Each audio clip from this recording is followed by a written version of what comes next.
Pessoal, boa tarde. Boa tarde a todos aí para a nossa 16ª aula. Tá, uma aula que, na verdade, é uma aula bem especial hoje, de verdade, né? A gente está recebendo aí dois empreendedores, né? Mas antes de empreendedores amigos, né? O Diogo Lobo, médico veterinário, especialista e consultor na implantação do sistema de pastoreio racional Voisin. Tá? E a Manuela Lobo, tá? Que o Diogo chama de Leca e eu chamo de Manu, mas é sempre a Manuela, certo? Publicitária e design, especialista em gestão e atua na área de comunicação há 8 anos. Tá? Além do projeto, do empreendimento aí do pastoreio Voisin, ela é também proprietária aí da Orbe, tá? E ela é autora, sim, que eu tenho um orgulho muito grande dessa minha marca linda que está aqui, né? Foi ela que fez, ela é autora, certo? Então, é um prazer grande receber vocês aqui, né? E para que vocês passem, na verdade, vocês aqui hoje são os professores, né? Do processo, e eu vou ficar aqui só na facilidade, tomando cafezinho, tomando água, e hoje é a aula mais fácil para mim. Podem, a palavra está com vocês aí e vamos embora. E a vocês aí, ó, fiquem à vontade aí para abrir o microfone, fechar, fazer pergunta pelo bate-papo, fazer pergunta por onde quiserem aí, que na verdade foi um pedido de muitos deles, né, que sempre a gente tem no board e coloca sugestão e tudo, eles querem um estudo de caso, querem um caso, né? Então, como eu falei para vocês, assim, o professor é como se fosse pai, assim, a gente fala, não acredita não, mas quando vem alguém que faz, que é empreendedor, vamos dizer assim, de verdade, aí fica muito mais fácil, né? Então, muito obrigado a vocês aí pela oportunidade, pelo tempo de vocês aí, né? E go ahead aí, vamos embora.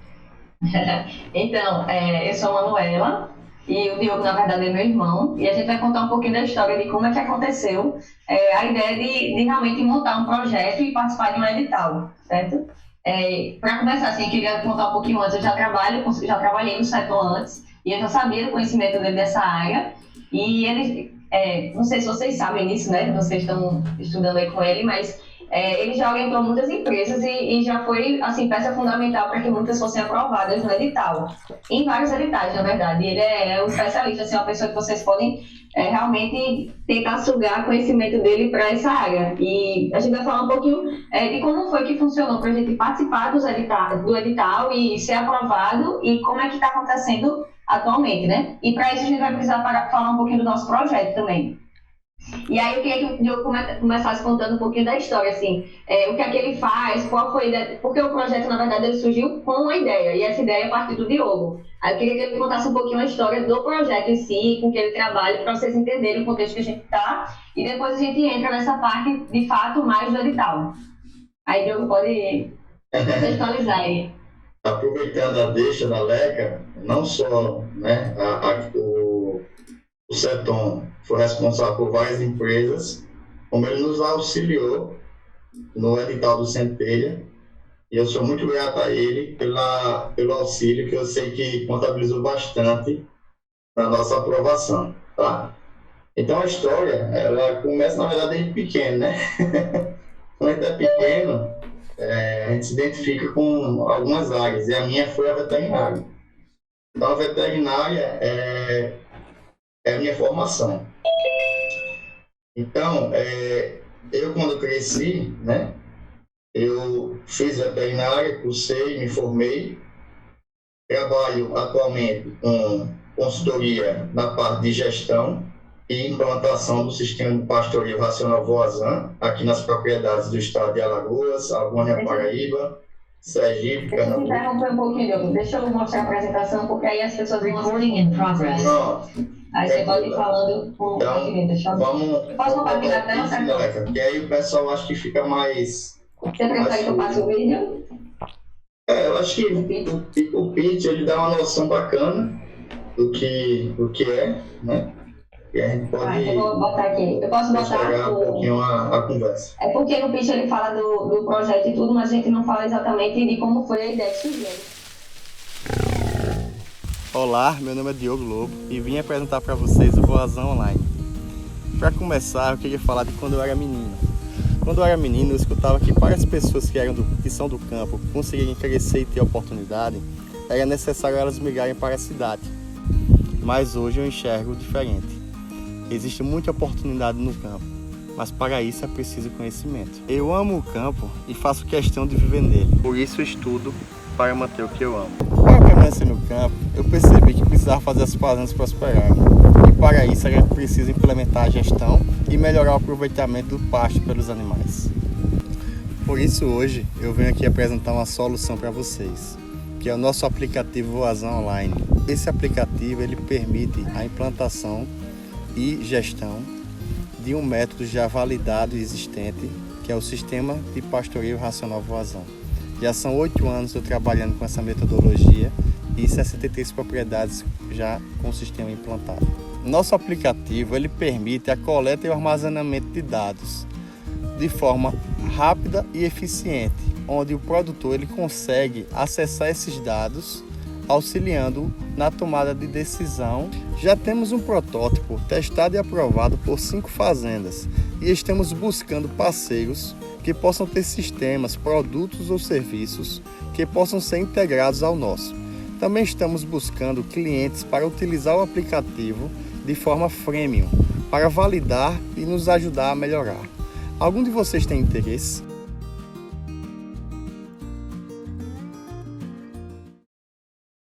Aí, agora vocês sabem sobre o que se trata o nosso aplicativo, né?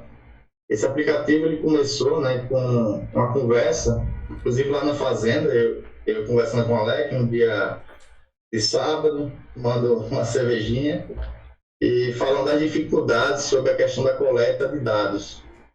Então a gente tem várias fazendas com o sistema implantado, porém a gente observa que existe uma dificuldade muito grande na questão da troca das informações. Então, às vezes o papel está lá restrito na fazenda e o produtor, para poder consultar esse papel, ele só consegue acessar muitas vezes quando vai lá para poder identificar algum problema, para poder auxiliar na tomada de decisão. Então, a ideia do aplicativo foi possibilitar uma melhor troca de informação entre o que está acontecendo hoje na propriedade e com o proprietário, né, que está hoje, na maioria das vezes, no centro urbano. Então, através do aplicativo, ele consegue gerir os números da propriedade, auxiliando na tomada de decisão da propriedade. Fala um pouquinho mais. Está sem áudio você. Então, o Diogo teve essa ideia, falou comigo, e aí a gente tem alguns amigos de áreas diferentes. E a ideia é, de fato, desenvolver um aplicativo, certo? E aí a gente juntou esses amigos, ele chamou os amigos na casa dele, e a gente teve a primeira conversa, e a ideia era que todo mundo fosse sócio e cada um contribuísse com a sua área de atuação. Então, tinha amigo desenvolvedor da área de front-end, tinha ele, o Diogo, né? O próprio Diogo, que ele era o especialista da área que a gente precisava atuar. Tinha eu, que sou da parte de comunicação e design, tinha um outro amigo que era designer, e tinha um outro amigo que também auxiliava o Diogo nas fazendas, fazendo uma parte de mapas, na época, né? E aí a gente resolveu se juntar e começar o projeto. Só que a gente percebeu alguns entraves em relação à questão de gestão, de como é que a gente ia organizar tudo para poder gerir o projeto, para montar realmente o escopo dele, como é que seria, o que é que estava incluso e o que é que não, porque ideias tinham muitas, mas a gente precisava de fato de uma orientação. E aí surgiu essa ideia do edital Centelha, que foi quando abriu, né, o Centelha de fato. Coincidiu que na mesma época eu estava trabalhando no Seton, e eu estava trabalhando em um ambiente que tinha muitos desenvolvedores, muitos projetos. E aí, depois disso, o Diego, que trabalhava comigo também na época, com o Seton, se juntou ao nosso grupo. E aí a gente montou uma equipe para participar do edital. Na verdade, a nossa empresa tem 7 pessoas que contribuem com ela, que são eu, o Diogo, que é meu irmão no caso, a esposa dele que dá um auxílio na parte administrativa e financeira, mas é mais como uma ajuda. E aí tem o Eduardo, que é designer, que é amigo da gente também, o Diego, que foi do meu trabalho, né, que o Seton conhece também, que ele é desenvolvedor back-end, e tem um amigo da gente que é desenvolvedor front-end. Então, assim, para a parte de executar o projeto, a gente tem uma equipe bem completa, só que quando surgiu o edital, a gente tinha um entrave, que era que a gente só poderia colocar 4 pessoas para participar desse edital. E aí, até isso, a gente teve que tomar decisões estratégicas para que a gente fosse aprovado. E eu acredito que um dos diferenciais da gente, até pelas conversas que eu tive com o Seton e sobre as empresas que foram aprovadas e todo o direcionamento, um dos diferenciais da gente foi que a gente tinha uma equipe extremamente multidisciplinar. Como eu venho de comunicação, o Diogo é um técnico da área veterinária, a gente tem amigo desenvolvedor e tinha designer. Então, assim, e tinha ilustrador também, né? Então, tipo, a gente teve que escolher quem eram as pessoas que, de fato, pareciam o seu coração para que aquele projeto fosse desenvolvido, assim, que seriam as pessoas que trabalhariam dando mais do seu tempo para isso. Não dando mais do tempo, mas que seriam essenciais de fato. Por exemplo, um administrador é essencial na empresa e é muito importante esse papel. Mas, de fato, na parte de executar e o projeto ficar pronto, não era uma pessoa, talvez, que a gente fosse incluir nesse momento, porque tem outras pessoas que também tinham parte de administrativa. Não que essa pessoa não fosse ajudar a gente, mas nesse momento específico, para escrever no edital, a gente precisava escolher 4 pessoas, porque o edital só comportava 4 pessoas.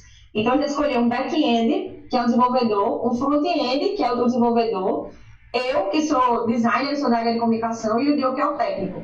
E além disso, a gente também percebeu quem eram as pessoas que tinham mais formação, assim, faculdade, pós-graduação, que tinham mais anos de experiência de atuação na área, para que a gente pegasse o currículo de todos eles e juntos a gente pudesse formar uma equipe que fosse muito competitiva para o edital. O Seton está comentando até aqui, esse livro foi para você. Diego sabe muito de computação, do Mercado Livre, e o Mercado Livre levou ele do meu projeto. Então, tipo assim, para vocês verem, né? O Diego, que é um outro cara que está no projeto da gente, que é o desenvolvedor, back-end, ele também tem muita experiência, assim, é bem competente.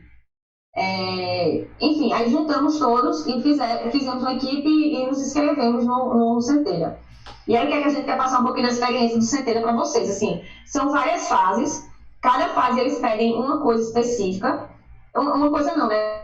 Tem uma lista de perguntas e de coisas que a gente tem que montar para poder preencher esse formulário deles.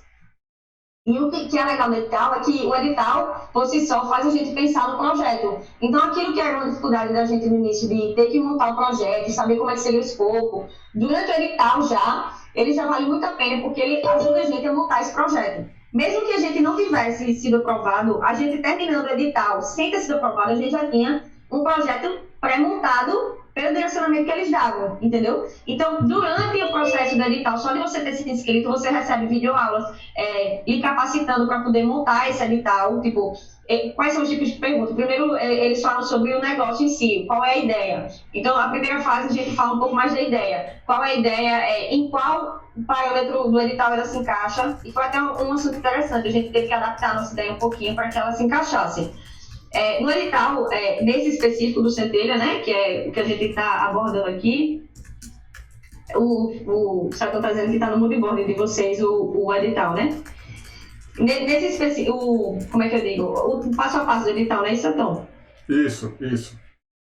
Eu coloquei lá, no board tem a fase 1, a fase 2, a fase 3, todas as perguntas que tem que ser respondidas, né? Como você falou aí. Isso. Então, eles não precisam... Acho que na primeira fase era parte da ideia, né? Isso, é uma parte bem menor e vai aprofundando, né? Aqui... E vai fazendo a gente aprofundar mesmo. Isso, e aqui a gente está desde a primeira aula, na verdade, a primeira aula a gente já montou uma parte do texto que cabe no edital. Eu venho primeira aula, segunda aula, a gente está na 16ª, e a construção toda é para escrever a proposta que vocês escreveram. E que vocês, como você colocou aí. O edital praticamente lhe ensina a montar um modelo de negócio. Assim, é muito interessante por isso. Assim, a gente teve que realmente estruturar a ideia, conhecer o mercado. Na primeira fase e na segunda mais isso. É você conhecer o mercado, estruturar bem a ideia, montar a equipe para você ir sendo aprovado e passando de fase, certo? E aí, sobre a adaptação que a gente teve que fazer. No início, a nossa ideia era fazer um aplicativo. Deixa eu fazer uma pergunta aqui. Então, da conversa e da cerveja na fazenda, vocês nunca haviam parado para escrever o projeto, é isso, né? Não. Então, não. O edital foi fundamental para isso. A única coisa que a gente fez nesse meio tempo foi um curso que a gente participou na própria UFAL, que a gente fez um Canva. A única coisa que a gente fez foi isso, mas a gente teve que refazer ele porque um curso era super curtinho de 2 dias, então a gente não tinha conhecimento suficiente para fazer esse Canva do jeito ideal. Uhum. Tá, beleza, pode seguir, pode seguir. Então, o diferencial de fato do projeto, de participar do edital, é que ele dá esse conhecimento de suporte para você montar um modelo de negócio. E aí, o que é que a gente teve que adaptar? Durante o edital, tinha uma das perguntas lá, era para a gente se encaixar em uma das áreas de atuação da parte do desenvolvimento. E aí, entre todas, a gente não conseguiu, tipo, pensando no projeto da gente, encaixar perfeitamente nenhuma. E aí, a gente teve que adaptar e colocar uma área que chama IoT, que o setor conhece bem, que é da área de tecnologia, né, de desenvolvimento. E aí, para isso, a gente teve que agregar a nossa ideia inicial, a ideia de juntar a parte de hardware, que é de alguns produtos que já existem no mercado, como balança automática, estação meteorológica, bastão de identificação de brinco, etc. Dos animais. A gente teve que pegar esses hardwares que já existem no mercado e tentar integrar eles à nossa solução para que a gente se encaixasse nesse sistema, nessa categoria de IoT que o edital exigia. Então, assim, tem que ficar muito atento porque são muitos detalhes. Mas, assim, falando sobre a questão da aprovação, o projeto da gente foi aprovado. Na verdade, teve até uma intercorrência, né? A gente passou de todas as fases e na última delas a gente não passou por pouquinho. Então, a gente não passou, de fato, na última fase, mas a gente tem direito a uma réplica, né? A gente solicita uma revisão, que de fato a gente não... Todas as fases eles vão dando justificativas por que você não passou quando as pessoas são eliminadas. E a justificativa da gente não condizia. Então, assim, a gente acha que houve algum erro na avaliação e a gente fez uma réplica, a gente fez uma solicitação de revisão. E aí, quando a gente fez a solicitação de revisão, eram 30 aprovados, né, Diogo? 28. 28, a gente foi para que lugar? Para o terceiro lugar. Para terceiro lugar, então a gente não tinha nem entrado nos 28, e quando a gente pediu a reavaliação, a gente foi para terceiro lugar. Em Alagoas, né, porque o edital funciona, cada estado tem eu não lembro um bem, edital mas específico. Tinha 1.230 ideias, se não me engano, algo por aí. Só de Alagoas, né? Isso, só de Alagoas, só do edital aqui. Eu por acaso ia hoje, ia passar para eles também, eu não passei ainda, mas eu peguei a lista dos que foram aprovados na primeira fase, se não me engano eram 180. Então, o Diogo, pelo que o Diogo falou aí, em torno de 10% passou para a segunda fase e aí vai afunilando, né? E e cada etapa dessa, só uma informação que é bem importante, né? Isso que a Manu falou aí de cada fase você recebe um feedback. Esse feedback que eles dão é ouro, porque eles indicam o que é que você de fato precisa fazer. Mesmo os... A gente reestrutura para o negócio às vezes, né? Tem alguns feedbacks que a gente vai, na área de projeto de desenvolvimento, o pessoal fala muito de pivotar. A gente muda um pouquinho a direção do projeto. Porque a ideia inicial lá não é totalmente diferente. O core, mesmo o coração, a base continua a mesma, mas a gente tem que adaptar muita coisa e ir mudando. Então, um conselho que a gente dá é que vocês, caso vocês acreditem muito na ideia, acreditem nela, mas se desapeguem às vezes um pouquinho da solução de fato. Porque vocês têm que adaptar ela. Outra coisa que eu acho muito importante é a questão da gente entender que a gente sozinho, muitas vezes a gente não consegue fechar, né, todas as necessidades, porque falta um pouco de conhecimento, né, em relação a algumas áreas. Então a gente tem que buscar pessoas parceiras, né, sócios, se for o caso, que possa estar nos auxiliando e nos ajudando para poder a gente conseguir atingir o objetivo. Porque sem essa equipe multidisciplinar, com certeza a gente não teria conseguido acessar, né, e ser um dos aprovados do Centeio. Fala aí, Sertão, você ia falar. Não, a última coisa que eu ia falar é que até quem perdeu, quem não passou na última fase, né, sai da última fase com um feedback também top, que é quase uma consultoria, o feedback que você tem na última fase. Então, provavelmente, no próximo, vai ter gente que perdeu o anterior e que vai entrar para concorrer com o feedback já. Então, não tem choro, não dá tempo nem de chorar, assim, porque é perder um edital e ganhar o seguinte. E eles estão falando isso sobre o empreendimento, e a minha vida na UFAL foi perdendo mais edital do que ganhando. Mas cada um que a gente... E foi certo, você ganha um bocado, né? Rapaz, não, exatamente. Imagine quantos você participa. Não, veja, exatamente, eu perdi vários. Então, só que você perde... A gente deu sorte, então, porque foi o primeiro que a gente participou, mas a gente pegou logo uma pessoa experiente como você para orientar a gente. Então... Com certeza, mas você perde. Então, quando a gente perde, na verdade, num processo desse, a gente ganha muita coisa. Sai com a experiência do processo, enfim. Mas pode seguir. Uma das coisas que você me fez lembrar, a gente tá meio acostumado já com essa história de pandemia, de aula online e tal, que nem foi um fator tão importante assim agora de falar, mas foi um fator que a gente sentiu muita dificuldade no começo, porque antes da gente se inscrever na edital, a gente tava todo trabalhando presencial. Eu tava tendo reunião com o Seton lá no laboratório, o Diogo tava junto também, às vezes ia. E a gente tava tudo certo de desenvolver um projeto todo presencial, né? Tipo, que a gente ia se juntar, fazer reunião. E ainda mais para participar de um edital desse que tem tanta coisa burocrática para resolver, que às vezes uma pessoa só não consegue dar conta. Então, a gente teve que adaptar tudo para online por causa da pandemia. E é uma coisa até que, se vocês participarem desse próximo edital, vocês vão ganhar muito mais que a gente, porque tem muito encontro presencial de orientação, de aula, que o pessoal dá, o Sebrae chega junto também, entendeu? Tem muita gente competente para dar orientação mesmo. E essa troca entre as empresas aprovadas também é muito importante, porque um vai pegando experiência com o outro, indicação. E tem muitas empresas, às vezes, que são até da mesma área e trocam o conhecimento. Então, a gente perdeu um pouquinho isso. A gente teve as reuniões online, foram muito enriquecedoras, mas se fosse presencial, teria sido muito melhor. Então, a gente está dizendo que foi bom, então para vocês vai ser melhor ainda se vocês participarem no próximo, porque provavelmente as coisas vão começar vai ser o caminho inverso, né? A gente do nada fechou tudo, a gente passou o edital inteiro trancado, e o próximo edital provavelmente vocês talvez peguem coisas presenciais que a gente não pegou, né? E aí, sobre como está o projeto agora, Diogo, se quiser falar um pouquinho do que a gente já fez e do que tem para frente, você quer falar ou continuo? Continua, Leca, no embalo, já a gente complementa. Tá, e aí, o que teve até agora, né? A gente, o edital, até por causa dessa questão da pandemia, atrasou um pouco, a gente assinou o contrato mais tarde, teve até algumas questões em relação ao recurso, que era para a gente receber em 3 parcelas, a gente recebeu em 2, e aí... O recurso é muito legal, porque é engraçado, a gente achava que era muito dinheiro, mas no final das contas a gente tem que cumprir muitas regras do edital, e às vezes, aí depois a gente acha que é pouco dinheiro, só que para dar conta, de prestar conta da parte burocrática disso, dá muito trabalho, então realmente tem que ser organizado. E o Seton até falou no começo aí, eu não sei nem se estava todo mundo online, mas para participar do edital de 50 mil é a mesma coisa que participar de 3 milhões, então... se você fizer o primeiro, vai servir de experiência para você participar de qualquer outro edital. Então, isso é muito legal. E aí, em que fase a gente está agora, né? Que eu acho que talvez seja um dos questionamentos.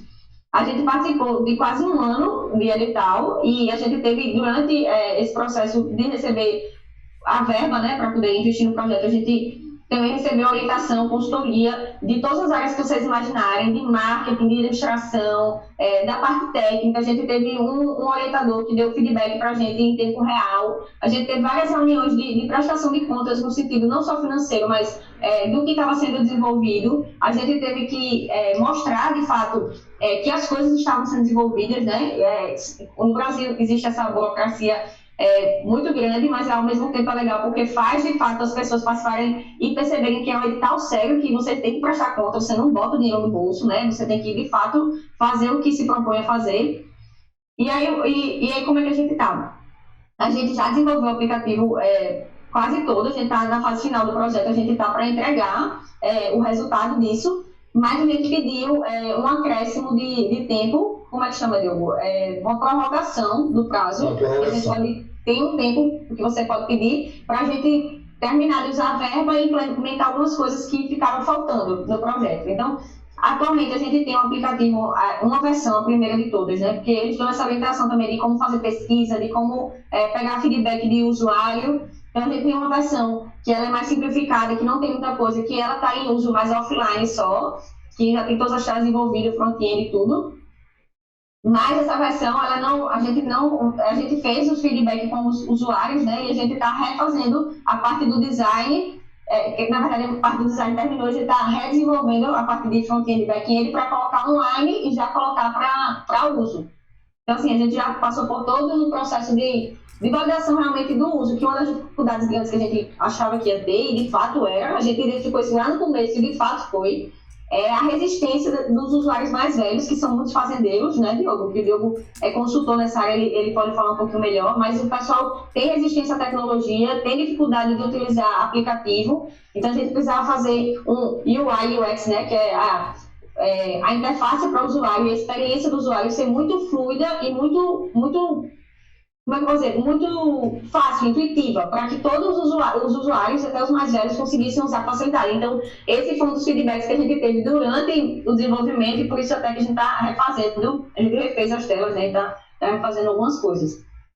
Então, assim, é um pouquinho do que eu tenho para falar. Eu quero falar mais alguma coisa, quer falar da equipe, quer falar dessa questão com o usuário, qual a dificuldade que se encontra. Isso, deixa eu falar um pouquinho sobre esse assunto. Então, na primeira versão, a gente identificou algumas falhas, não é falha, né? Mas, digamos assim, algumas dificuldades por parte de alguns usuários. Né? Isso aí. Por parte de alguns usuários, por excesso de informação, às vezes. E isso até atrapalha, às vezes, no andamento, digamos assim, da utilização do usuário no aplicativo. Então, às vezes, a gente imagina fazer um negócio muito detalhado, quando, na verdade, o nosso público está precisando de algo mais simples e facilite a sua utilização. Até porque, no campo, né, boa parte de quem vai estar lançando algumas informações, né, como o controle da rotação, o piquete que entrou, que saiu, a quantidade de animais, são pessoas, né, como vaqueiros e gerentes de fazenda, e vão estar coletando essas informações. Então, não adianta a gente botar um negócio muito complicado, dificultando, né, esse entendimento. Então, a gente teve que simplificar, mexer muito nessa parte de facilitar o entendimento.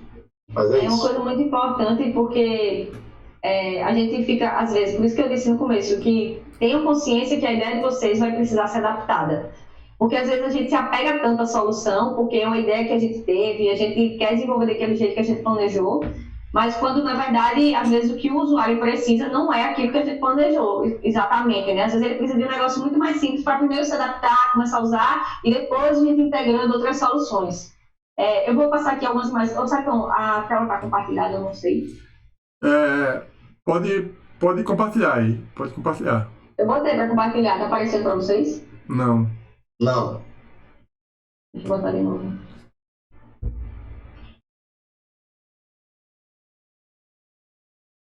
Pessoal, se quiserem fazer alguma pergunta, pode aproveitar esse tempo aí que ela está compartilhando para complementar, tá?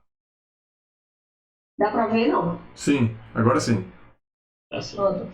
Aqui é o Diogo quando era mais novo, para vocês verem, porque a gente, no pitch, né, a gente fez uma apresentação, vocês viram um vídeo, mas tem essa apresentação que ele também já fez, e para vocês verem como foi a história, né, desde criança, nosso pai tinha fazenda, então a gente já tinha uma certa noção do que acontecia, a gente já entendia um pouco da dor do usuário, que é uma coisa que se fala muito, né, nessa parte do projeto, entender a dor do usuário, o que é que você está próximo do possível usuário para entender quais são as dificuldades dele, o que é que vocês vão solucionar, é uma coisa muito importante. Eu acho que o Sertão já deve ter falado sobre isso e vai falar também. Entender o mercado que você está inserido, né? A gente está falando, o mercado da gente é mais, não é centro, não é numa cidade, é mais, no caso aqui em Alagoas, mais a parte do Nordeste, as cidades periféricas, né? Mas o mercado da gente pode ser expandido para o Brasil todo e o sistema que a gente trabalha, ele é utilizado no mundo inteiro. Então, a gente tem a possibilidade de, de expansão, de fato, desse mercado. Então, conhecer o mercado é muito importante para poder participar de um edital. Mais para frente, durante o edital, inclusive, existe essa orientação para vocês pesquisarem sobre. É um pouco disso, assim. E aqui é um pouquinho do sistema que o aplicativo da gente trata, né? Que é um sistema chamado Voazan, que é uma gestão do pasto de uma área, de uma fazenda, por exemplo, de como o gado pode ser criado nessa área. Aqui é um pouquinho do Diogo prestando serviço, realmente de consultoria, né? Que ele já trabalha nessa área, inclusive pegando uma parte de pandemia aí, o pessoal de máscara. E aqui um pouquinho da parte do vídeo que passou do aplicativo, né? Que é para facilitar a coleta de dados do usuário, fazer um armazenamento seguro desses dados, da parte de gestão das fazendas. E isso é para um tipo de usuário específico, que é uma coisa interessante também, o Seton até sabe bem dessa área, que é o quão é importante você ter uma solução para um nicho específico. Principalmente se já existir outros concorrentes no mercado. É muito interessante e muito importante que você tenha um nicho específico. Então, o nicho específico da gente são as fazendas que criam o gado, né, com um sistema que eu não sei, eu acho que o Diogo até pode falar melhor, não é nem extrativista nem intensivo, é um sistema intermediário que chama o sistema Voisin, que eu já falei sobre ele, né, que é um sistema específico mesmo. Então, apesar de ter a possibilidade de ter usuários no mundo inteiro, a gente trata de um assunto específico, então a gente tem concorrentes diretos e indiretos, mas é muito mais fácil você se destacar tendo um nicho mais específico. E é mais ou menos isso. Aqui é uma parte da equipe que foi a equipe que foi inscrita no Centelha, para vocês conhecerem um pouquinho do pessoal. Esse da esquerda é o Diego, o Diogo, né, que está aqui com vocês, eu também, e o Rafael, que é o front-end. Os outros não apareceram aqui porque foi uma apresentação para o Centelha. Certo. Tem mais gente no projeto do que os que estão inscritos, dos que foram apresentados no Centelha, não é isso? Isso. Só que para editar a gente precisava, inclusive, ter o cadastro do CNPJ, tudo com essas pessoas. Então, tem outras pessoas contribuindo, mas, de fato, quem faz parte do escopo da empresa atualmente são essas 4 pessoas. Então, deixa eu fazer uma pergunta aqui dessa parte de mercado que você falou, que é a parte que, na verdade, eu estou entrando agora. Foi a última aula que a gente começou a fazer conta. Tem uma parte do projeto, como vocês chegaram na terceira fase, né, que tem que fazer uma conta, plano de negócio. Eu comecei a fazer conta com eles agora. E a turma aqui é toda da engenharia, ou seja, eu sei que vocês sabem matemática e tudo, mas é mais fácil fazer conta com eles aqui. Então, eu estou querendo explorar com eles essa parte de números, né? Então, vocês tiveram que fazer a conta, por exemplo, quantos concorrentes tem, na verdade, além da concorrência, mapear o tamanho do público-alvo, tá? A gente tem pesquisas para isso, né? Pronto, isso, pronto. Então, tudo que vocês contaram, a parte do usuário, tudo que vocês fizeram, a gente já trabalhou aqui com ele, certo? A gente está entrando agora na parte das contas e captação de recurso e conta, porque eu sei que no projeto, no final, tem que ter conta. Então eu queria que vocês falassem um pouco agora sobre isso, sobre os números, assim, tipo, como foi que chegaram dos números com pesquisa, tamanho de público-alvo e também em relação aos recursos que vocês receberam. Você, Manu, falou que recebeu 2 parcelas, mas gastaram em quê? Estão gastando em quê esse recurso? O que é que pode fazer com ele? Essa parte é bem importante, né? O edital ele é bem fechadinho, né? Ele especifica o que é que você pode gastar e o que você não pode. Vou começar pela outra pergunta, em relação ao mercado. O mercado, desde o início do edital, você já é obrigado a pensar e pesquisar sobre. Então, primeiro que a gente teve que fazer uma pesquisa no Brasil, quem seriam os possíveis usuários. E aí a gente faz uma pesquisa de quantos fazendeiros ou donos de propriedade rural existem no Brasil. A gente tem muitos sites de pesquisa realmente do Brasil. IBGE, por exemplo. IBGE, tem outros. E tem outros tem que fazer um levantamento, por exemplo, para o público-alvo, para o tamanho de fazenda que teoricamente mais acessaria. Por exemplo, quem é o tipo de usuário da gente? Seria um pequeno fazendeiro ou um grande fazendeiro? Seria um consultor que presta consultoria para a fazenda ou seria o dono da fazenda? Então a gente teve que selecionar isso também de acordo com o mercado. E aí o legal disso também foi porque o Diogo, como já era da área, ele tinha noção do que é que o pequeno fazendeiro precisa, do que é que o grande fazendeiro precisa. Então a gente conseguiu estruturar o projeto para que ele atendesse desde o pequeno fazendeiro até o grande e o consultor também. E aí, sobre essa parte do mercado, uma coisa interessante da pesquisa da gente é que a gente percebeu que o mercado é muito grande, o Brasil é muito grande e a gente é um grande produtor de alimento, né, de maneira geral, tanto da parte de agronomia quanto de pecuária. Foi um pouco difícil, porque a gente percebia que tem muitos dados que misturavam agronomia e pecuária, agropecuária. Então, esse aí foi um ponto que a gente teve dificuldade de separar. E a gente ainda teve mais dificuldade também de separar a questão da pecuária em si, porque a pecuária, ela não só existe... a pecuária, cuidar de gado, né? Tipo, eu tô falando de forma leiga, o Diogo pode até achar graça disso aí, mas existe a pecuária de leite, especificamente, que é para produção de leite, existe a pecuária de corte.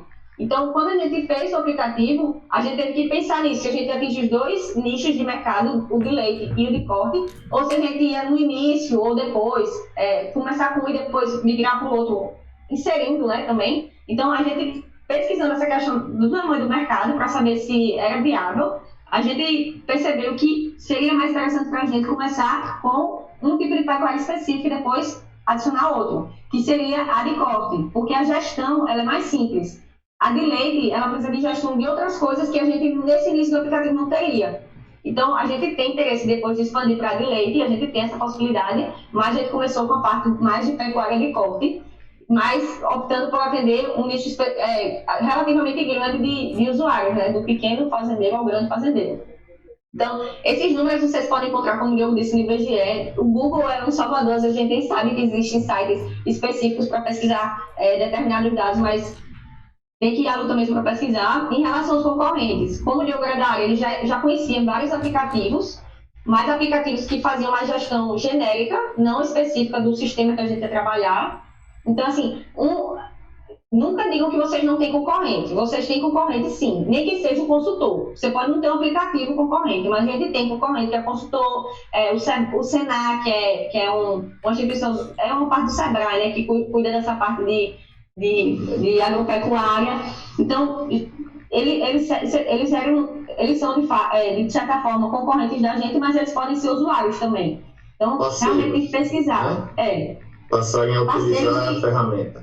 E sugerir para os alunos, né? Porque o Senai é uma escola que... É uma escola não, como é que pode chamar? Serviço Nacional de Aprendizagem Rural, né? O Senai, eles ensinam... Ele capacita, né, pequenos, médios e grandes produtores. A sociedade como um todo, né? Tipo, eles podem capacitar. Então, eles podem até indicar o nosso aplicativo para que essas pessoas que são capacitadas por lá usem. Então, a gente enxergou eles como parceiro também. No Canva, vocês veem isso, né? Quem é que é usuário, quem é que é parceiro, quem é que é o quê.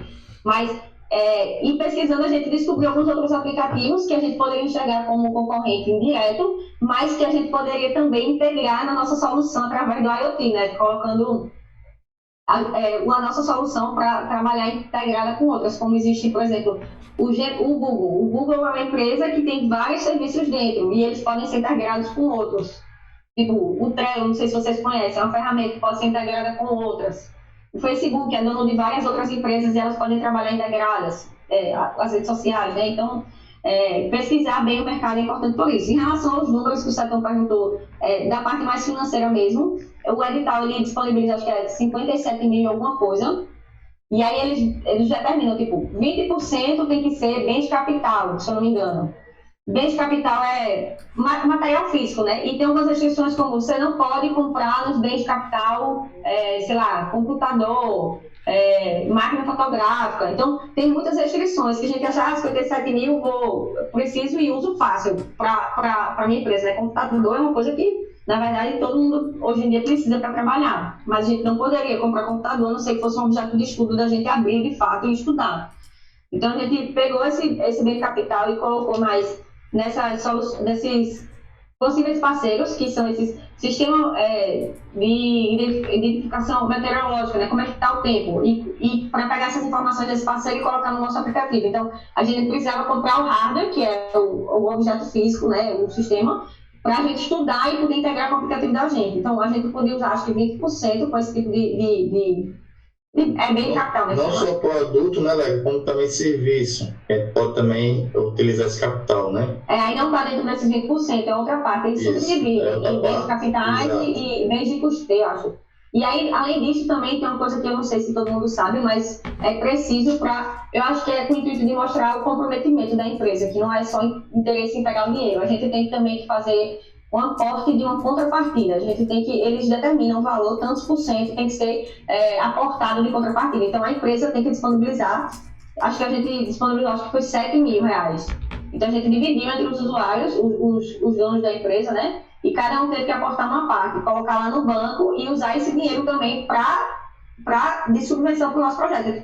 Além do dinheiro que a gente recebe, a gente tem que aportar uma verba e essa verba tem que ser usada para desenvolver o projeto.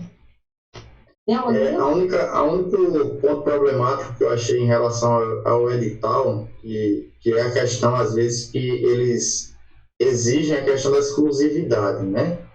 Então, eu tinha uma empresa que eu tive que fechar essa empresa e ser exclusivamente, né, dedicado à questão Do edital. Ô, edital. Diogo, tem uma pergunta interessante aqui do Felipe, que o Setão até disse que tem uma galera do IFAL, né?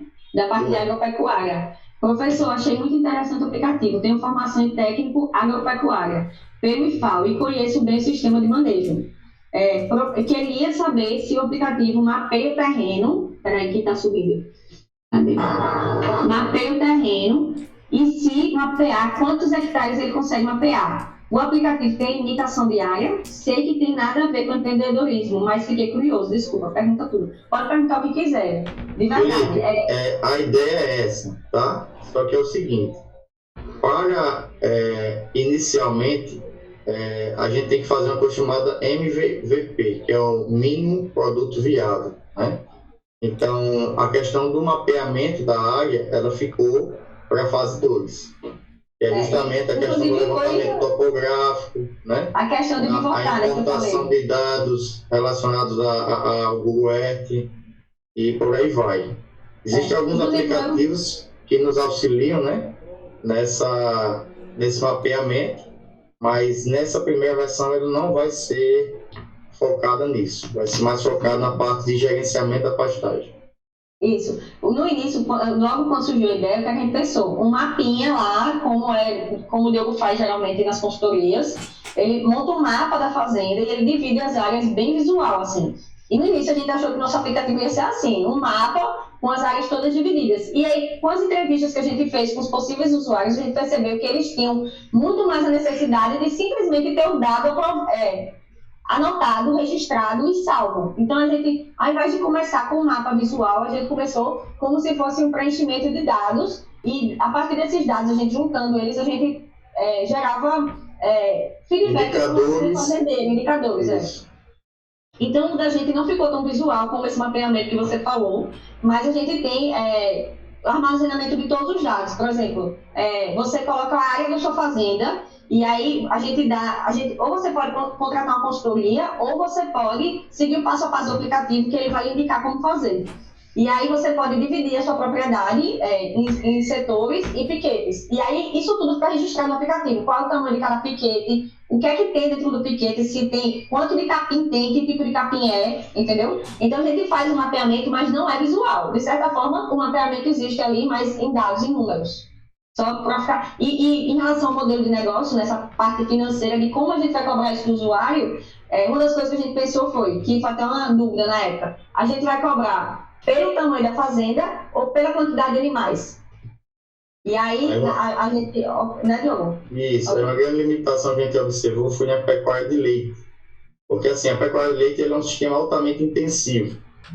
Então, às vezes a gente tem um cara que é altamente produtivo, que tem um compost barn, que é uma metodologia, uma técnica, e o cara produz, sei lá, 5 mil litros de leite num sistema fechado. E aí esse cara tem uma área bem restrita e que ele vai pagar, digamos assim, muito, muito pouquinho perto do usufruto que ele vai ter. Então a gente, inicialmente, a gente optou pelo corte, porque a gente ainda não sabe como...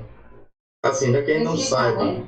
É isso. Então, seria uma precificação diferente, né? No caso, isso, a precificação a gente está ainda estudando. Seria pela quantidade de animais. Eu acho que seria mais viável para a gente. E para o usuário também, né? Porque é mais justo um cara que tem que gerir muito gado e ganha muito com isso, pagar pela quantidade de animais. Enquanto que um cara que gere de corte, às vezes, tem uma fazenda muito grande, porque é o sistema extrativista, né? Antigo. Dividir só em 2 áreas e ele pagar pelo tamanho da fazenda ia ser muito caro, às vezes, mas ele tem pouco gado. Então, tipo, mensurar isso se seria pela quantidade de animais ou pela área. Inicialmente, quando a gente vai começar de corte, a gente pensou em fazer pela quantidade de piquetes e área deles e a dificuldade de gestão disso. Mais alguma dúvida, pessoal? A gente pode ajudar de mais alguma forma? Tem no chat uma pergunta da Diana aí. Diana, vocês falaram que no início precisam definir o público-alvo, mas quantos por cento desse público vocês consideram que seriam clientes efetivos para fazer as contas mesmo? Então, fala um pouquinho do avatar, né? O que é o avatar? Como assim? Você quer que eu fale o perfil dele? Eu acho que Quer falar? Eu não entendi muito o link com a quantidade. Não, fecha aí o raciocínio. Na verdade, para Então, eles, A quantidade. na verdade, para eles é a persona. E eu orientei-os a fazer a conta exatamente na linha que o Diogo falou, que é o quê? Primeiro definimos a persona e tal, para depois a gente contar quantas dessas pessoas existem, quantos avatares existem no Brasil, vamos dizer assim, ou no para lugar, no pesquisar, mercado, pelo IBGE. para eles fazerem as contas. Então, o que faltou, né, o que ela está perguntando é bem importante, né, que a Diana está perguntando, que é do percentual todo, quanto vocês acham que podem atingir? Então, as contas pelo IBGE, pelo site do IBGE, Data Viva, eles já estão fazendo. Então, a pergunta da Diana é, eu quero saber agora qual é a consideração, qual o percentual que eu posso chegar, né? Que é o... Esse percentual é muito variável. Na verdade, vai depender do teu nicho de mercado que você pretende atingir, tá? Então, nosso perfil de avatar é o cara que ele já tem um sistema, pelo menos agora inicialmente, um MVP, já implantado na fazenda e que já roda alguma coisa. Então, ele vai auxiliar na organização dessa gestão, né? Facilitando a geração de informações através dessa coleta de dados. A gente, na verdade, durante o edital, a gente não tem que definir especificamente quantos por cento a gente vai fazer, seria viável para a gente. Por exemplo, a gente faz lá, a gente traça as metas. Por exemplo, se a gente tiver 100 usuários em tanto tempo, isso aí vai gerar quanto de lucro? Vai ser viável? Como vai ser? dessa forma que a gente está com a intenção de precificar, vale a pena essa quantidade de usuário? Então, assim, a gente primeiro pesquisou. Primeiro a gente pensou sobre o perfil, né, de acordo com a solução e a necessidade. E depois que a gente pesquisou isso, a gente foi pesquisar, por exemplo, quantos fazendeiros da área de pecuária de corte existem no Brasil. Quantos têm sistema intensivo, quantos têm extrativista e quantos têm o intermediário. Então, o da gente seria ou extrativista ou o intermediário, né? O intensivo não estaria dentro do escopo da gente. Eu não lembro exatamente os números agora, porque isso foi na primeira parte do edital. mas quando a gente... Pode seguir, siga. Quando a gente pegou esse número específico de quantos seriam extrativistas e quantos seriam intermediários, a gente traçou como é que a gente poderia precificar e como é que os concorrentes estão precificando agora. Quanto daí, se a gente conseguir, tipo, 100 usuários no primeiro mês, quanto a gente geraria de renda e se isso seria lucrativo e valeria a pena, entendeu? E a gente compara esse valor com o concorrente. O Diogo, especificamente, a entrada da gente no mercado é mais fácil e a gente conseguiria começar já com uns 30 usuários, pelo menos, porque o Diogo, ele presta consultoria, ele já tem cliente dessa área, que já tem o sistema implantado e que já roda com o sistema e que, com certeza, a gente fez essa pesquisa para saber se eles seriam possíveis usuários. Então, além da pesquisa pelos sites e tal que vocês têm que fazer de acordo com o avatar de vocês, também é interessante que vocês conheçam pessoas da área ou busquem conhecer pessoas da área para saber se existe o interesse. Agora, como é que a gente faz? A gente faz isso com pesquisa também. A gente monta pesquisa, a gente fez no Typeform, no Google Forms, e essa pesquisa você tem que ter muito cuidado para não direcionar, porque às vezes uma das coisas que a gente aprendeu durante a consultoria foi que não adianta a gente fazer uma pesquisa dizendo assim, você tem interesse? Aí todo mundo diz que sim, porque aquilo dali não está custando nada para ela. Então a gente tem que pegar alguma coisa em troca disso. Então a pesquisa da gente foi assim. A gente fez a pesquisa perguntando tudo e para validar realmente se a pessoa tem interesse, antes dela começar a preencher a pesquisa, a gente colocava dizia que divulgava, né?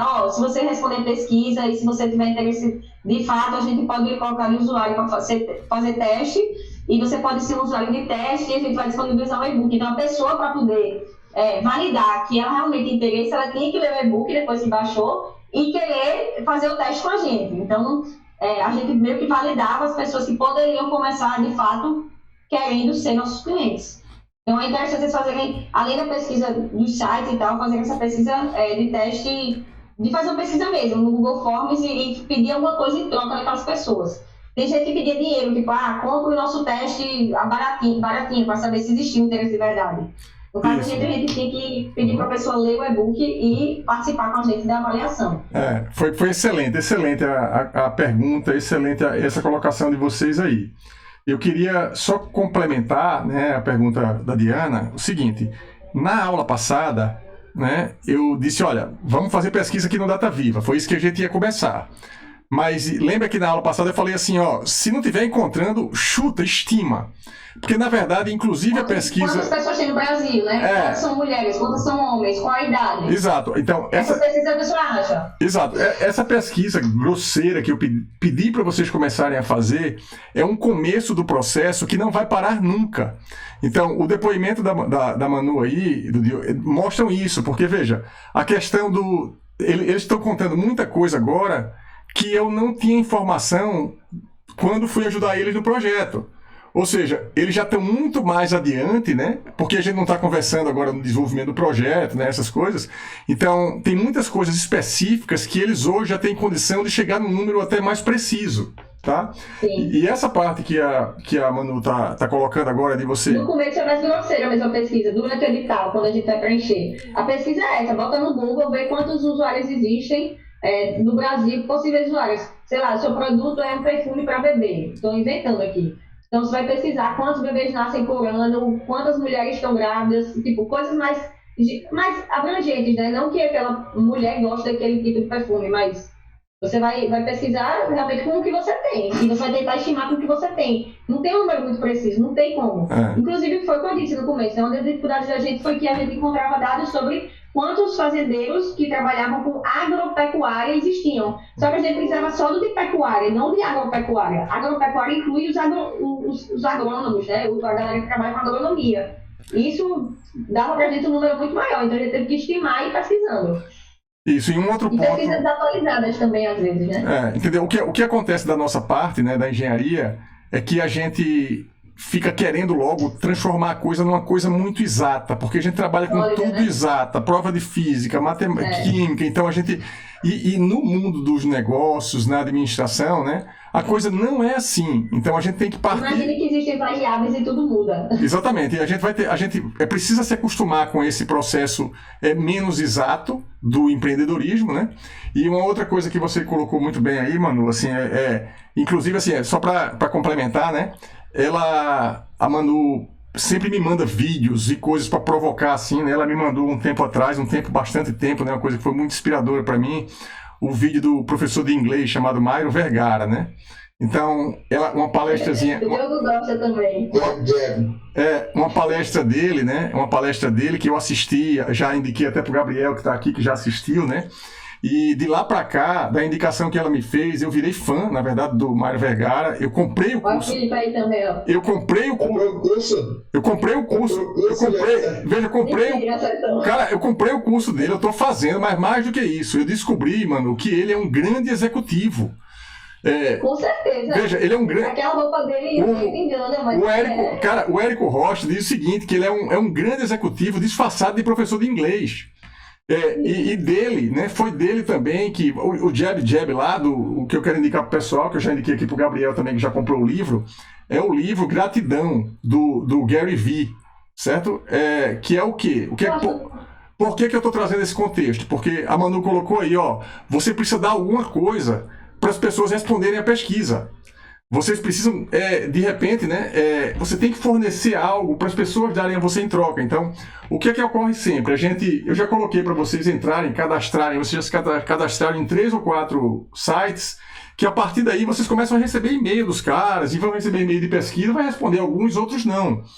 Então, a forma de pesquisa, se vai usar o Google Forms, o que é que vai usar, é da cabeça de cada um, da intuição de cada um, não é uma regra. Eu digo para eles assim que, ó, o método que eu estou dando para eles aqui é uma construção que eu acho que funciona, com base na minha experiência. Se o Diogo ou a Manu for dar uma aula de empreendedorismo, eles vão montar um método que é com base no que eles fizeram.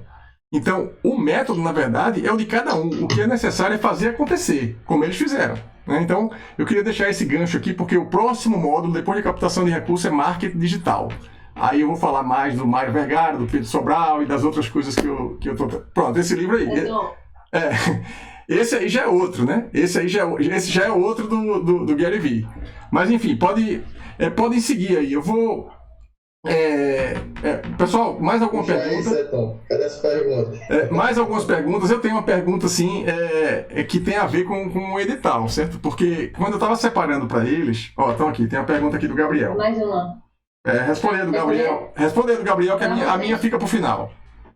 Para vocês, teve alguma parte mais difícil na adequação e concorrência do edital? Talvez mais relevante na avaliação ou que mais desafiadora para atender e se destacar? E se tiver alguma, tem alguma sugestão para quem pretende concorrer? Alguma parte mais difícil na adequação? Então, essa questão da gente ter que adequar para o IoT foi uma dificuldade um pouquinho. Porque lá no início, o Diego, que era a parte de back-end, ele não estava no projeto.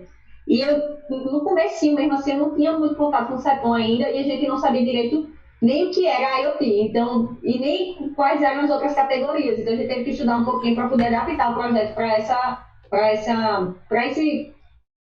essa categoria que tinha lá, né? Porque as outras a gente achava que não encaixavam muito bem. Eu achei uma coisa bem difícil, assim, no começo do edital, isso, porque a gente teve que entender como é que a gente integrar outras coisas e se de fato aquilo era IoT. Sobre a avaliação, eu acho que o que fez de fato a gente passar o grande diferencial de todos foi a equipe multidisciplinar. Então, desde o início, a gente faz uma teia, que é tipo uma avaliação, que durante o processo, que a gente já está aprovado, ela vai sendo pontuada e crescendo, quando a gente vai avançando no projeto, né? É tipo um passo a passo de pontuação, quanto a gente avançou. E uma das coisas da gente que foi pontuada muito bem desde o início foi a equipe. Então, assim, acho que o diferencial disparado foi ser uma equipe multidisciplinar. Então, se for para dar um conselho, que eu acho que pontua muito bem, que geralmente não ter uma equipe multidisciplinar que realmente consiga executar o projeto sem dinheiro, por exemplo. Não que vocês não vão pegar o dinheiro, vocês não vão executar, mas se a gente não tivesse R$1, talvez a gente conseguisse executar, porque a gente tinha gente capacitada, disponível e com vontade, e de fato formada para fazer cada uma das áreas que a gente precisava. A gente conseguiria executar sem nada. Então, acho que eles avaliam isso muito bem, para mim foi um diferencial absurdo. Em relação à avaliação, o desafiador pretender e se destacar. Então, isso eu acho que foi o que destacou a gente desde o início. Essa avaliação da equipe sempre foi alta. É uma nota que a gente se dá e é uma nota que o avaliador da gente, durante o edital, ele vai dando para a gente também. Então, essa pontuação da gente que vai tipo, de 1 a 5, a da gente sempre foi 4, 5. Não foi 1, depois 2, depois 3, depois 4. Foi sempre de 4 para 5. A gente nunca teve essa nota baixa. Para mim, foi o maior destaque, assim. Inclusive, eu um pouco da dificuldade assim, em relação a isso, é porque a gente estava tão confiante que a equipe era tão boa, que a gente às vezes, como eu posso dizer, a gente menosprezou um pouquinho a execução do projeto e a gente até atrasou um pouco por causa disso. Eu sinto assim. Não sei se o Diogo concorda com isso, mas foi uma coisa que eu senti. A gente atrasou um pouco porque a gente menosprezou. Todo mundo era tão capacitado para fazer tudo que a gente, por exemplo, e a gente teve muito problema, né, com a pandemia. Um dos integrantes da equipe teve problema de hernia de disco, ele passou 3 meses deitado. E era a parte inicial do projeto, assim.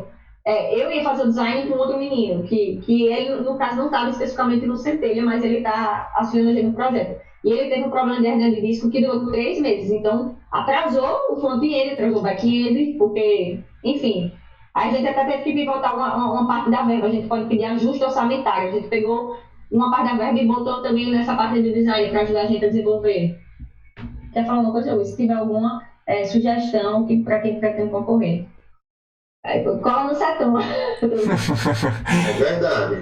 Isso daí que você falou é muito sério, porque eu atribuo boa parte da nossa conquista em ter sido aprovado pelo Centelha. Motivação. Pela motivação e apoio do CEPOM. O CEPOM foi peça-chave para a gente passar e ser aprovado. Primeiro que ele ajudou a gente a achar um integrante novo, que foi o Diego, que era back-end. Então completou perfeito o quadro da gente multidisciplinar. E segundo que ele ajudou na orientação do passo a passo todo do projeto, ele ajudou muito. Assim, a gente montava o escopo, mandava para ele mandava feedback, a gente ajustava. Então, confiar, né? Em primeiro lugar, a gente confiar nele, porque eu não tinha acabado de conhecer, mas eu achei ele fenomenal. E desde o início a gente confiou e deu tudo certo, assim. Já estou dizendo para vocês, é uma peça-chave aí. Puderem sugar tudo dele, suguem. E acho que assim, a motivação da gente em não desistir foi muito importante, porque a gente foi reprovado na última fase, né? A gente pediu uma reavaliação. Então, isso daí, tipo, nitidamente, a gente estava muito confiante. Então, tipo, não desista, vá até o fim. Eu queria fazer um complemento, né, na pergunta do Gabriel, em relação à adequação e concorrência, que foi o que a Manu colocou. Existem muitos editais o tempo todo que ficam sendo abertos, tá? Então, tem editais, aí esse edital especificamente, ele tinha muitas coisas de tecnologia. Então, eles tiveram que adequar o projeto a uma das áreas, porque aparece edital específico para setor de energia, aparece edital específico para agricultura, e esse edital é um edital multidisciplinar. Então, muitas vezes você tem um negócio até que não é exatamente da área daquele edital, mas você dá uma pivotadazinha, dá uma arrumadazinha ali, enquadra o projeto numa das áreas do edital. Que você, se você não fizer isso... Isso é massa, né? Exato. Porque com o projeto você participa de vários. Você não acha que você perdeu o edital, você perdeu tempo. Você pega um projeto, adapta para outro, e todo o trabalho que você teve é só adaptar. Exatamente. Então, não desistir quando lê o primeiro requisito do edital, que meu negócio não é nessa área. É pensar como eu posso transformar o negócio no negócio daquela área. Então, essa é uma coisa importante. Por isso que ela falou de adequação. O edital está com vocês aí. Eu recomendo que vocês deem uma lida, porque vai fazer sentido tudo que ela falou se vocês derem uma lida no edital que está aí, tá? Em relação... Teve a outra parte... um edital muito importante, já pra gente ficar com preguiça. Isso é uma coisa assim que eu fazia quando eu era aluno, tá? Até hoje a gente consulta edital. A gente tem preguiça de ler. Então, a gente tem preguiça de ler a prova. Às vezes, não lê a prova direito e vai fazer a prova, vai responder. Pô, e tinha uma coisa que tá escrito. Normalmente, nos editais, está escrito o que eles querem. Então, uma coisa que eu faço em edital, eu abro o edital, eu copio e colo a pergunta e respondo com as palavras deles. Sempre... Isso foi muito importante, essa dica do Seton, desde o início pra gente. A gente sempre copiava a pergunta e olhava no edital o que é que queria e juntava tudo e a resposta estava fácil. As perguntas são as que estão no mapa mental, no board que eu coloquei para vocês. Porque assim... Essa é uma dica-chave, não é, gente? Eu senti isso aí. É muito importante. Porque você, para responder, você usa as palavras-chave que eles usaram. E aí eles fazem, caramba, você entende do que você está falando. Então, mesmo que não seja a sua área, você consegue montar uma resposta que é exatamente o que eles querem. Exato. Eu já fui avaliador, né? E o avaliador pega e vai fazer um checklist do que está no edital. Então, ele às vezes vai procurar no texto a palavra-chave. Plano de negócio. Até porque é muita coisa, né? Já elimina muita gente. Exato. Então, essa parte, né? Essa parte aí foi bem importante. A questão que o outro comentário em relação à questão das competências, né? Diversas. A Manu relatou somente uma parte do problema aí. Eu sei que também com o Diego, coitado, teve um monte de problema também, né? No meio da pandemia, né? Que era veja, dois caras da computação. Que, veja, eles não são da computação diretamente. E o projeto precisa muito, né? Então... Esse é um ponto importante para falar, viu? Porque, tem que ter um interlocutor aí no meio. Não é me gabando não, mas eu estou no meio e é importante. O Diogo deve sentir a diferença. O Diogo é técnico, extremamente técnico. Ele sabe tudo da área dele. Mas ele não consegue se comunicar muito bem com o pessoal de desenvolvimento.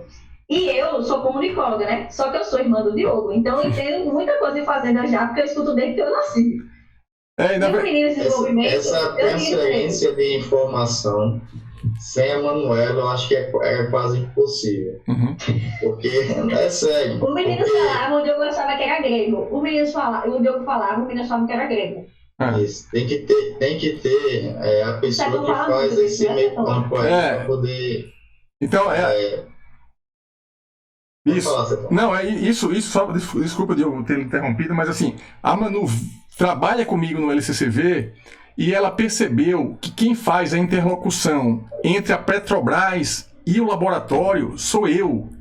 Porque senão, muitas vezes eles não se entendem por conta da linguagem, é como se fosse outra língua, entendeu?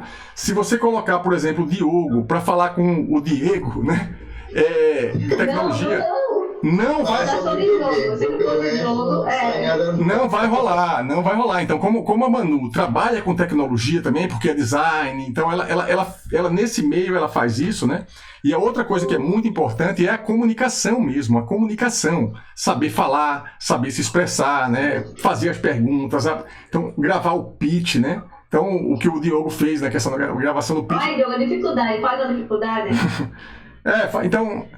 Ele é tímido. Mas você veja que vocês dois, né? Só um comentário da minha observação, né? Vocês dois fazem um papel meio que de venda do projeto, né? Se colocasse, por exemplo, os dois do back-end, do front-end para falar aqui, eu conheço o Diogo ia travar, por quê? Diego, né? O Diego ia travar e não ia falar como vocês falaram. Por quê?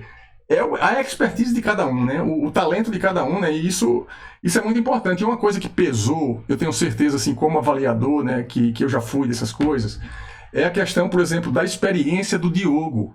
Entendeu?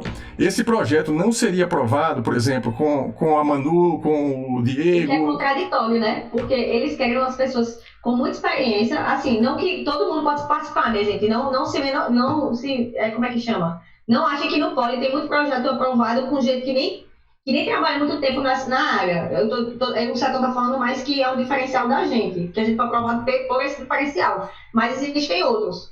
Tem muita gente... O que eu ia falar? Esqueci. Eu pegaria, por exemplo, se não tivesse o Diogo, né, falando dessa complementaridade, eu pegaria o projeto, olharia para o currículo de cada um e eu ia dizer assim, esse pessoal não entende nada de veterinária, não entende nada de pecuária, não tem acesso ao cliente. Isso. Aí o cara vê assim, o Diogo já tem acesso a consultor, eles nasceram... Entendeu? Porque eles querem fazendas agora com boas atualizado o número. Eles Então, queriam pessoas que tivessem conhecimento da área, mas que estivessem disponíveis. E isso era uma outra questão. Por isso até que eu teve que fechar a empresa, porque não podia ter mais de um ano. Você não podia ter uma empresa com mais de um ano.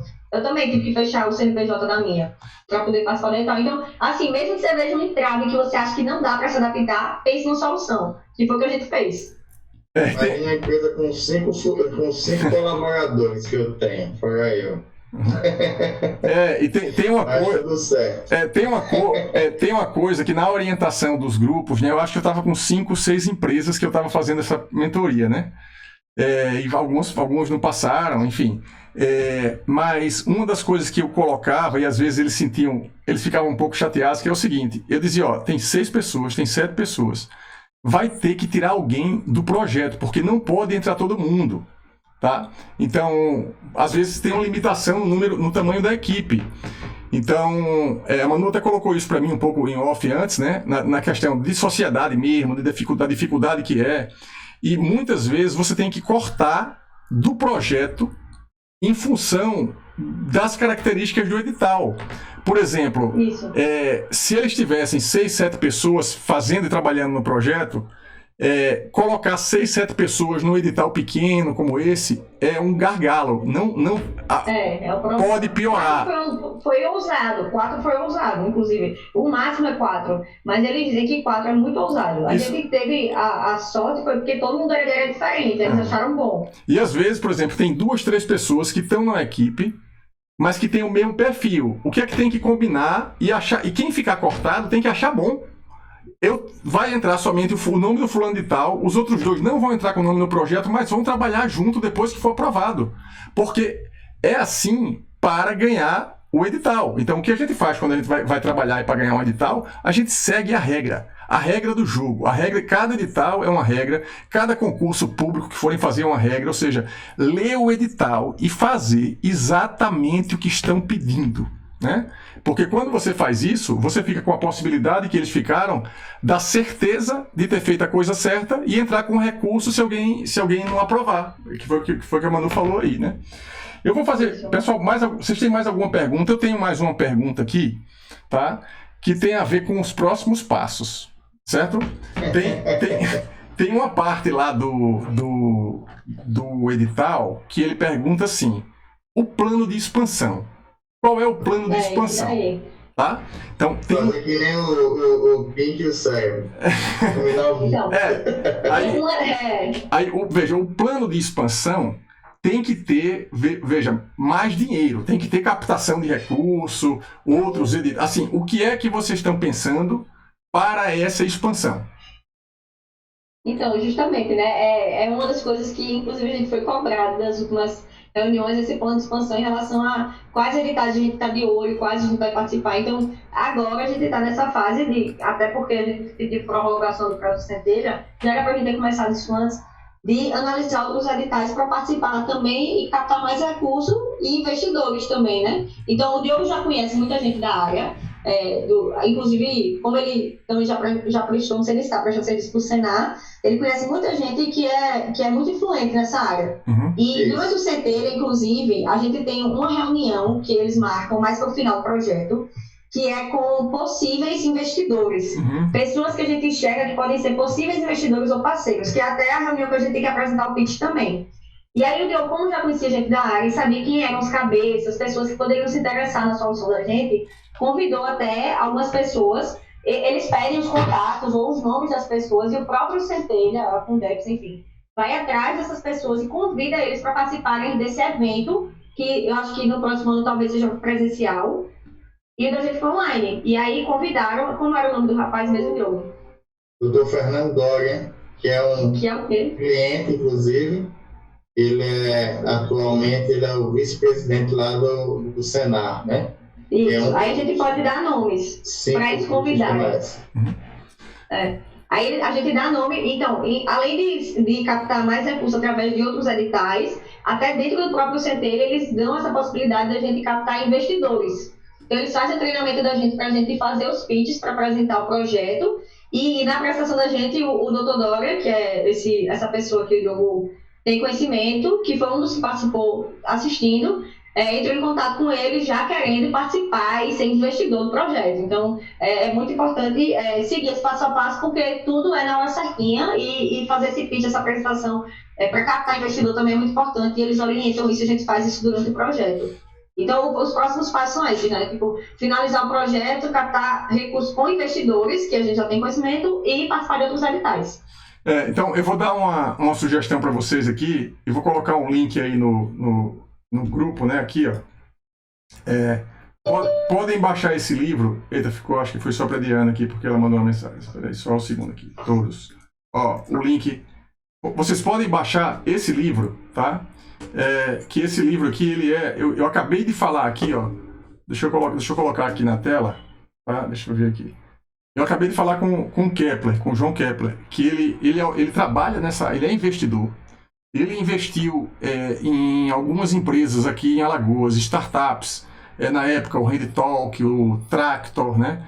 Quando eu estava secretário, né, de Ciência e Tecnologia... Só as bem-sucedidas. Ele era um investidor. Então a gente fazia os eventos juntos, na verdade eu e o Kepler, tá?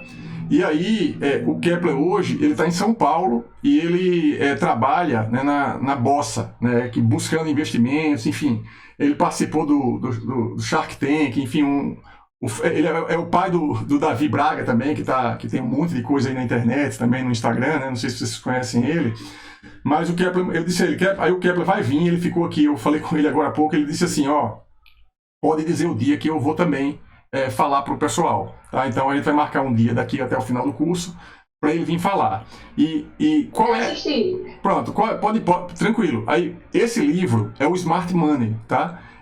Porque o Kepler ele se especializou mais em empresas iniciantes, tá? Em startups que estão começando, né? Então ele tem esse livro que, se vocês baixarem, esse livro é gratuito, tá? Tá gratuito agora. E porque ele já está com outro livro agora, que é se não me engano, é O Poder do Equity, o nome, que aí já é uma coisa sempre orientada à captação de recurso, tá? Então eu recomendo fortemente, né, que vocês peguem esse livro, até vocês também, porque esse livro são os próximos passos, por isso que eu fiz a pergunta, tá? Então existem possibilidades nos próximos passos que podem estar aqui em Alagoas, mas podem estar fora também. Né? Procurar esse network fora, onde tem um mercado maior, né? É sempre importante. Então era isso que eu queria colocar aí. Pessoal, alguém tem mais alguma pergunta? Então eu assumi o compromisso aqui de trazer o Kepler, né? Ele deve vir aí numa das aulas, né? Vai faltar aula, vai faltar tempo de aula, porque tem o Paulo, o Tractor ainda, que tá para vir aí também, o próprio Carlos Vanderlan do Handtalk, né? Eu acho que vai ficar algumas coisas vai ficar para férias, assim, né? Façam de repente uma live com ele, porque não vai dar tempo de vir todo mundo.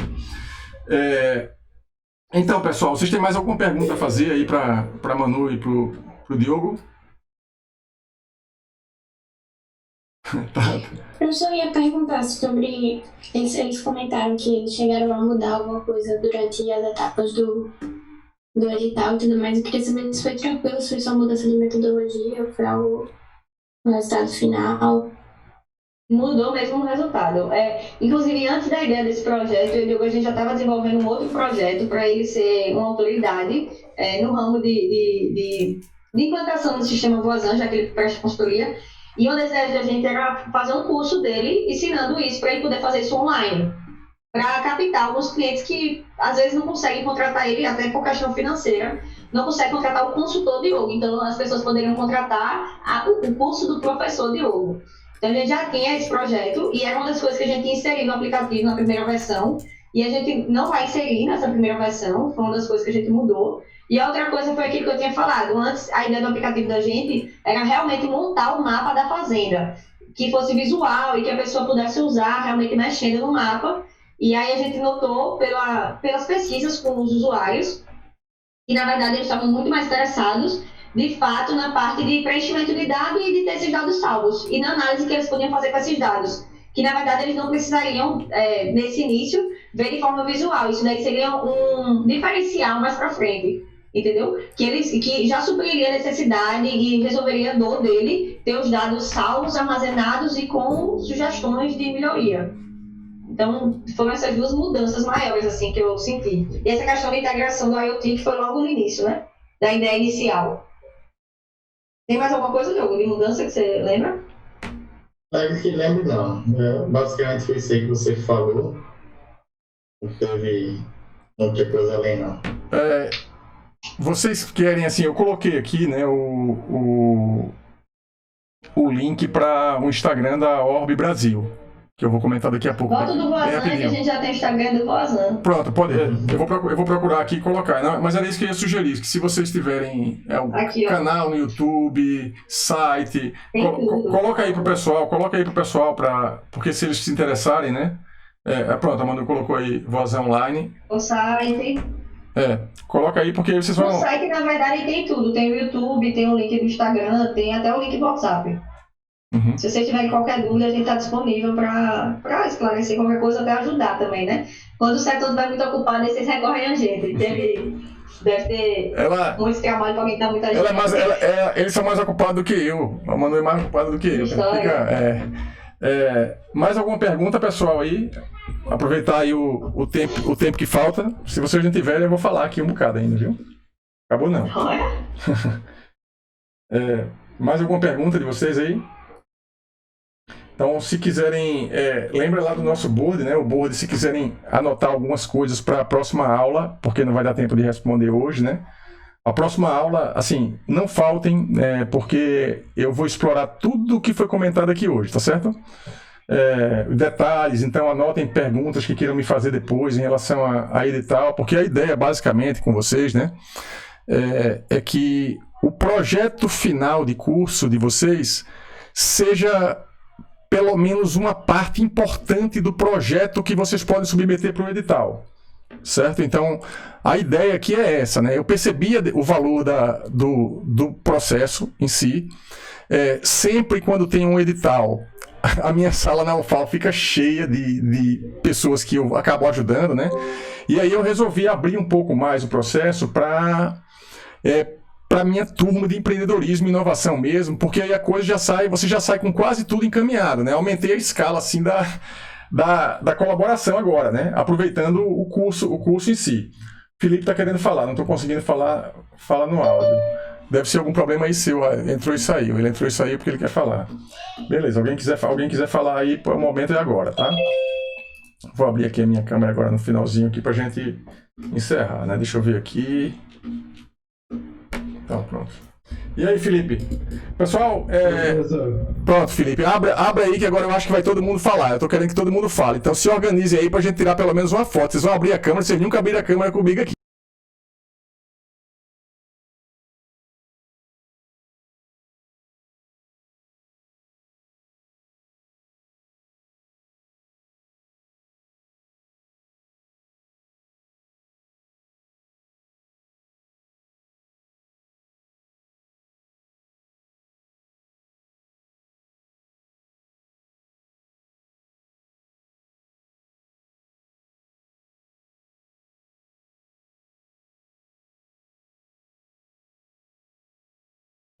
Tá com áudio? Liga, tô aqui. Alô, pronto. Tudo tranquilo. Eu fiquei até impressionado que o meu projeto, que eu até participei de centelha antes, eu cheguei até a terceira fase, e eu acho que eu parei, que eu perdi na terceira. Era relacionado ao, não agronegócio, né? Era mais agropecuária em si mesmo, que era, como é que é? A utilização de fertilizantes organominerais. Só que no meu caso seria, inicialmente pelo menos, mais voltado para a utilização em jardinagem mesmo.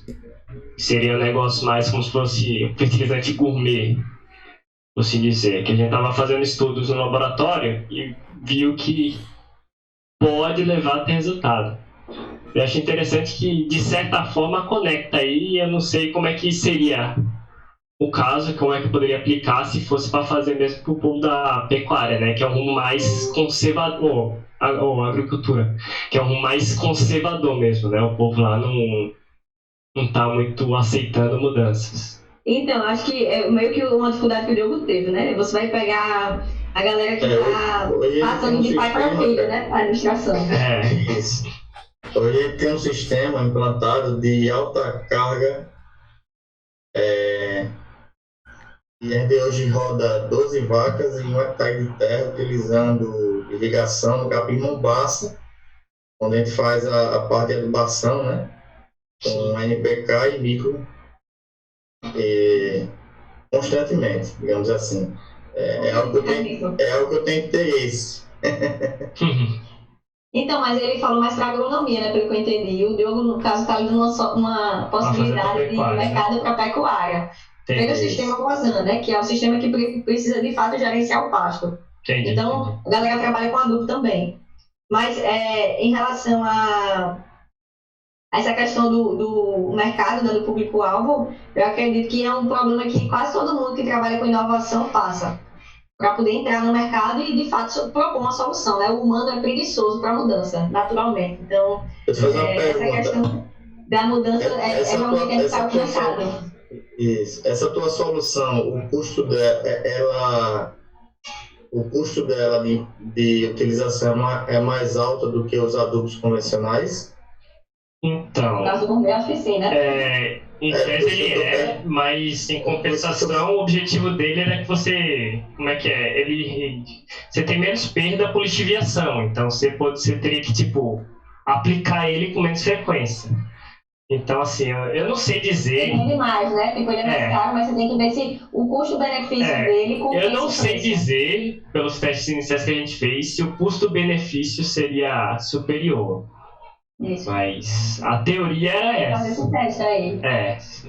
Foi por um dos motivos pelo qual a gente acabou não sendo aprovado, os motivos pelo qual eu não apliquei no ano seguinte, porque a gente ainda não tinha informação bastante dele para saber sobre o quão bom seria.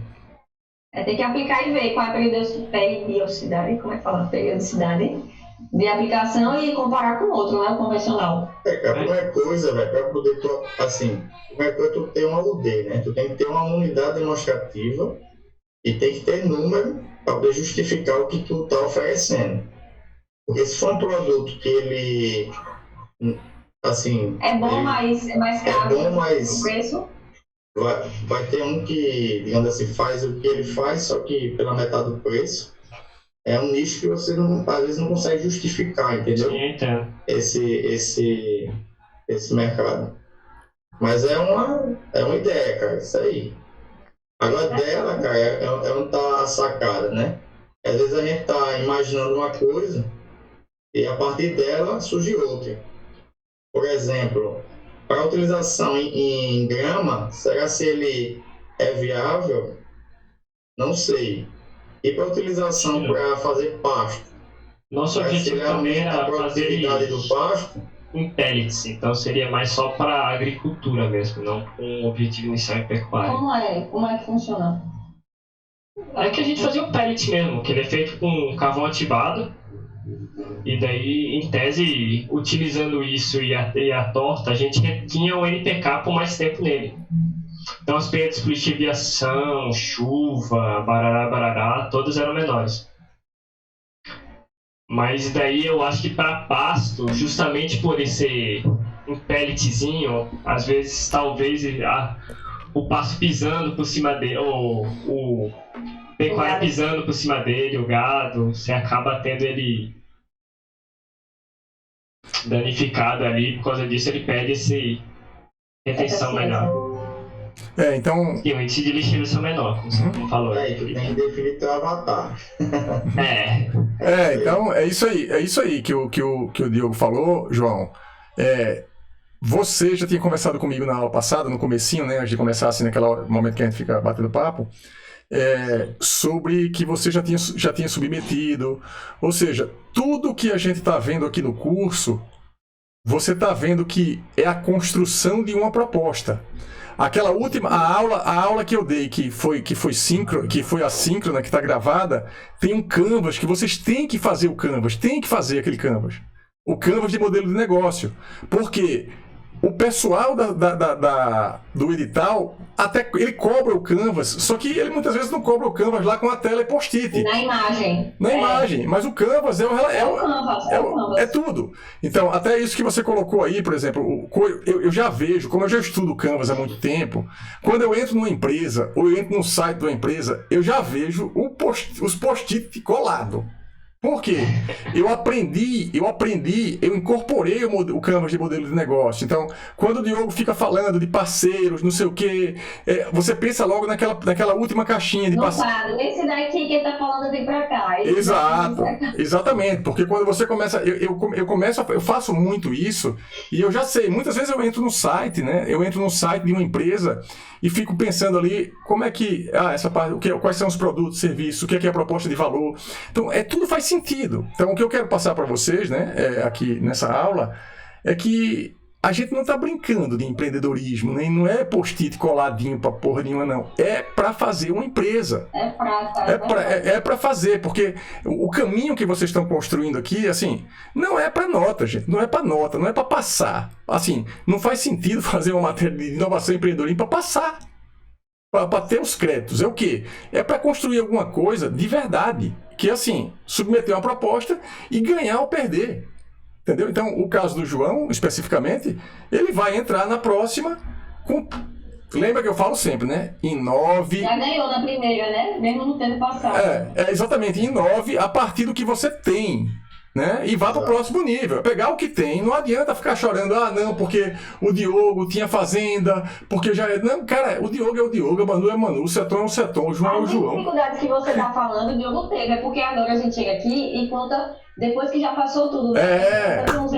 Fazem assim, você fala isso porque você já tem empresa, porque você quer. Só que eu já passei por tudo isso que você está me dizendo. O Diogo já passou por tudo isso, ele já teve dificuldade. Tem muita merda de vaca e de cavalo, tá pegando nas taxas. Pra você ter noção de dificuldade, a gente, como você diz, a gente tem fazenda, a gente cresce em fazenda. Mas o Diogo não conseguia passar a ideia dele pro nosso pai. O pai da gente não queria implantar o sistema na fazenda, então da gente, entendeu? Então a gente passa por... então não era, a gente estava nem tentando vender para outra pessoa que ia pagar por isso. O Diogo queria prestar consultoria pro pai da gente, e o pai da gente não queria. Então a gente já passou por tudo isso. É que a gente já está mais na frente, vocês já estão vendo o caminho percorrido, vocês vão passar por tudo isso. Então esse problema que você está vendo da precificação e de quem vai ser o seu usuário, é como o Seton disse, pega o Canvas lá, vê quem são os possíveis usuários e quais são as formas de precificar. Qual encaixa com qual vale a pena, qual que o mercado aceita. E aí você vai definir quem é o seu público-alvo e provavelmente pivotar a sua ideia e desapegar um pouquinho dessa ideia, talvez, de que é para jardinagem, como é que você falou.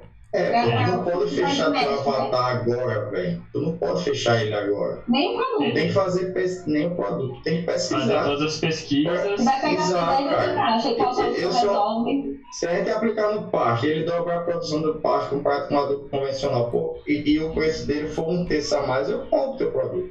Para usar em pasto. Então tu não pode dizer, eu acho que não. Não é assim. Só sabe testando. Inclusive o site que o produto não pode usar. Eu entendo, Pedro, você já está... e é muito importante você já levantar os possíveis problemas. Inclusive, no empreendedorismo a gente faz isso. A gente tem que perceber quais são as possíveis entraves que a gente vai passar. E você já está dizendo, eu vou botar o paleto lá e o gado vai estragar. Mas o que é que a gente pode fazer para que o gado não estrague? Como é que a gente pode usar o paleto de outra forma? Que ele não precise pisar, ou que ele pise e não danifique. Entendeu? É pallet, É impresso. Pellet ou pallet? Pellet é granulado. É do inglês, é do inglês. Aham. É o pallet, pallet. né? É o pallet, é do inglês. E E o tem. que é pellet, que você falou? Então é um pallet. É. E o que é pellet, que eu não sei, do outro sentido. Pallet é um estrado feito com madeira e eucalipto, é isso? Não, não é isso não.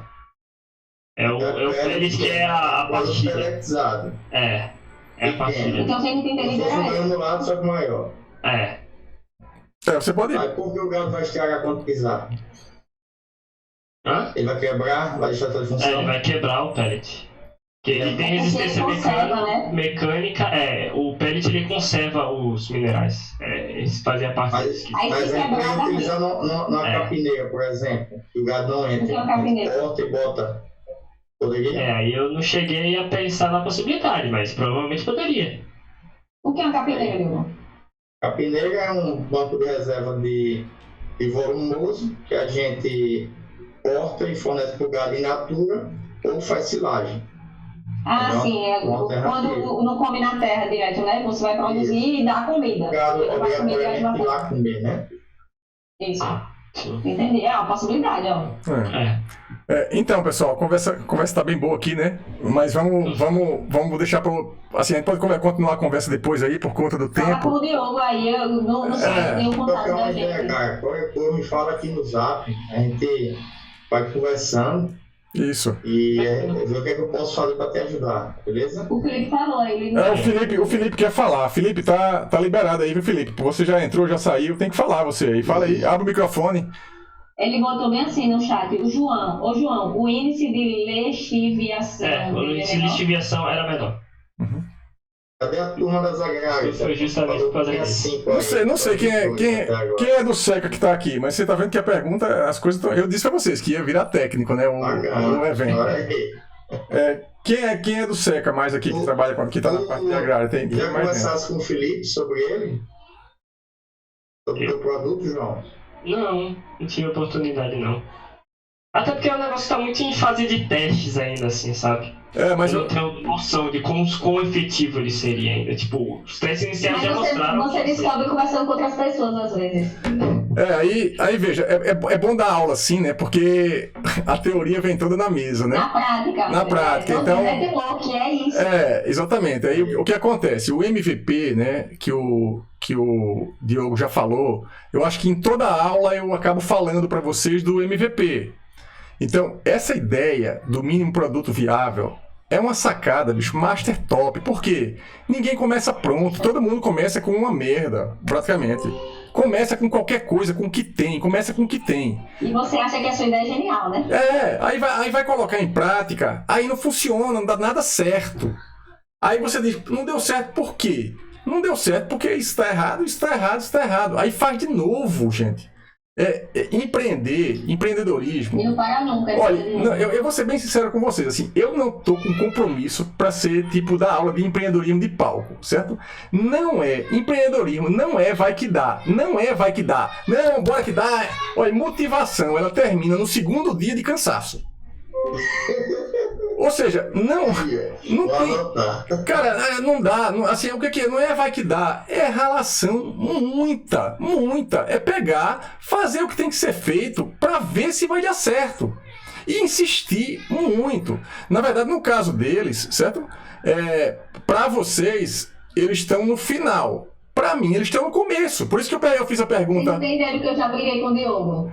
Por isso. Outra coisa. Passa um livro, a gente conversando aqui, tá passando uma historinha aqui na minha cabeça, né? Tá passando as dificuldades que eu tive, as resistências que eu tive com meu pai. As brigas da gente também. As brigas. E também os sucessos. Porque a gente caiu muito, mas graças a Deus a gente levantou. E hoje a gente tem uma propriedade que ela é viável, ela é rentável, ela consegue, né, manter os meus pais no campo. E graças a ela, graças à terra, eu consigo, né, viver também. Então, para mim, velho, não tem limite isso aqui. Isso aqui é o início do início, não tem nada de fim, não. Aqui tá só começando. Eu espero que seja o início mesmo, né? Eu disse isso hoje. Pois é. Hoje, um menino falou comigo pedindo conselho, que ele tá abrindo uma agência. Eu disse, pra mim, eu tô no começo. Eu também, estou no começo. Eu tenho 12 anos Espero que seja o começo. Exato, por isso que eu passei o livro para vocês aí, porque os próximos passos são importantes. Que agora vocês têm. Né? E quando a gente tinha 3, 4, 5 anos de formada, e fazendo assim, meu Deus, tem tanta gente com bem-sucedida, e eu não saio do canto, eu ainda tô aqui, eu não sei nem o que é que eu vou fazer da minha vida. Aí a namorada, a esposa do Diogo hoje em dia, né? Ela dizia, meu filho, você acha que 10 anos de formado é que você é experiente? Você é muito ansioso, essa juventude, e ela tem a mesma idade da gente, né? Mas ela tem um perfil um pouco diferente. Ela fala assim, essa juventude, acho que 10 anos é experiência. Você que sou experiente, não. E aí, quando a gente se forma, a gente é experiente, né? E agora a gente diz, meu Deus, sei de nada. Teve uma. Eu te conheci bem antes, porque Paula, né? Já trabalhou com você lá na incubadora, né? Na verdade, eu fui da banca de mestrado da Paula. Banca de mestrado. E que, assim, teve uma. Só pra gente concluir, né? Vamos falar com você, do seu trabalho, etc. E eu oportunidade de conhecer até o Emanuel. Só pra gente concluir. Mas foi por Manuela. Só pra gente concluir essa história do Tá Começando, né? Eu dou aula de administração também. Aí na turma passada, eu falei que eu tava com um projeto novo pra frente. Tá começando. Começando. Aí teve uma aluna que perguntou, professor, é tipo assim, como? É tipo assim, quase ela disse assim, que é mais o quê, né?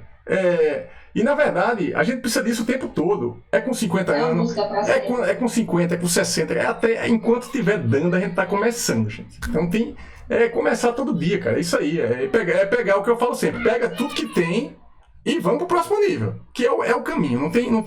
Não adianta assim ficar chorando na beira da estrada, porque a estrada ela não é fácil para ninguém, né? Então, pessoal, focar e levantar. Não dá tempo não. Eu hoje disse aqui para minha esposa, cara, que os meninos não dão tempo nem de a gente ficar triste. Se ficar aqui 25 horas em depressão, não consegue, porque você fica triste, ele já chega. Ou seja, tem que dar conta, cara, tem que dar conta, não adianta. Então é do processo mesmo, empreendedor, né? É atitude mesmo, não tem jeito não. Não é blá blá blá, né? Às vezes eu pego uns livros assim bem interessantes de motivação, porque é cair mesmo e levantar, gente, todo dia. Então, eu queria agradecer demais assim a vocês, assim, saiu assim, eu sabia que ia ser bom, mas foi muito melhor do que eu imaginava, certo? Muito melhor.